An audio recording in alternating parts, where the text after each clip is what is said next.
Sabi po ni Congressman na Erice, optics lang daw yung pagbanggit ng Pangulo kay former House Speaker Romualdez nung SONA. Utos, sunod palakpak, pagkatapos wala na raw po yun.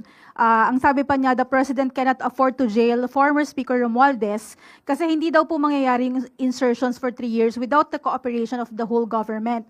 Your comment po, and kung meron po bang update ang sa palasyo ang ombudsman doon sa sinabi ng Pangulo na will be done soon na yung filing ng multiple cases against Romualdez? Okay, unang-una, yan ba ang talagang kanyang mga sinabi? Kasi nahulog yung laptop kanina. Baka naguluhan. Kasi gulong-gulo yung isip dyan ni Congressman Erice. Parang hindi siya tumutugma sa katotohanan. Sure? Okay naman yung laptop? Okay, sige. Well, anyway, nagtataka nga ako kung bakit pa na ini-interview itong si Congressman Erice. Dahil ang kanyang mga sinasabi ay laging may parang, I think, I don't think. Lahat ay puro sa galing lang sa kanyang isipan pero walang basihan. Walang facts. Puro theory. Alam niyo po, sa gobyerno, hindi tayo dapat nabubuhay lagi sa theory. Hindi tayo dapat lagi nabubuhay sa paninira. Nakita ko nga po ang kumbaga yung script ng kanyang pinakahuling interview dito sa One News PH. Kaya tama naman po yung binanggit nyo, Ma'am Julie, no? Bago dyan, meron siyang binanggit patungkol dito na hindi lang flood control projects ang problema, kundi pati yung pagkolekta ng basura. Ang sabi niya dito ay meron siyang alam tungkol sa mga local government na ang tawag ay collect all. Kung saan pinaparatangan niya yung mga opisyal ng local government ay corrupt. So kung siya may alam naman dito, at isa siya sa public servant, at siya ay isa sa maingay na nagtutuligsa, gumawa na ba siya ng aksyon patungkol dito sa mga di umano mga local government units na nagkakaroon ng korupsyon patungkol sa pangongolekta ng basura? Pakitanong niyo po sa kanya yan. Pangalawa, ang sinabi niya dito,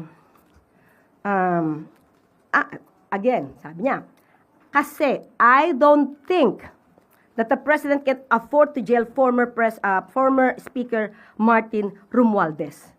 So ito ay iniisip niya lang.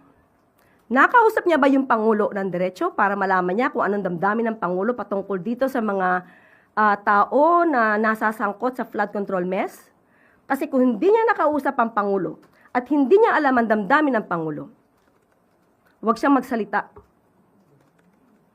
Huwag siyang magsalita na parang may alam siya sa sinasabi ng Pangulo. Wala siyang karapatang maging spokesperson ng Pangulo. Unless papalitan niya ako dito. Diba? So kung ang binibigay niya lang ay yung nasa isip niya, patain niya na yung nasa isip niya. Patayin niya na yung kanya nasa isip. Dahil wala po yung katotohanan. Sinabi pa niya, at sinunggandahan, nitong si Lord,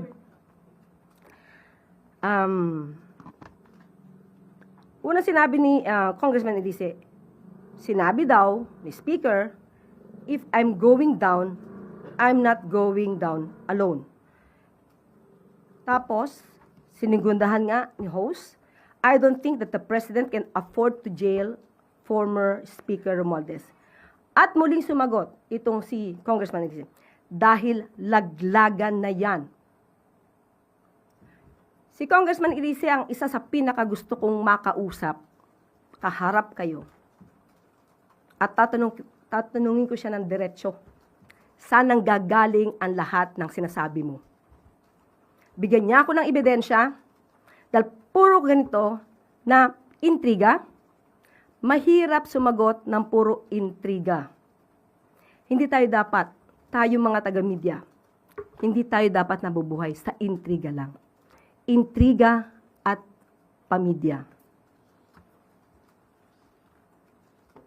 So patungkol kay...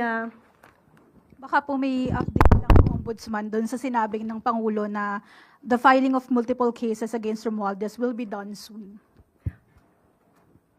sa ulat na nadidinig ng Pangulo, dahil meron di umano mga witnesses laban kay dating Speaker Romualdez, naniniwala ang Pangulo na kapag kumpleto ang ebidensya ay dapat masampahan ng kaso.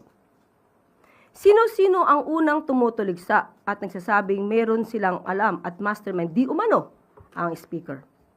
Hindi ba obligasyon nyo na nabigay lahat ang inyong kaalaman sa Ombudsman?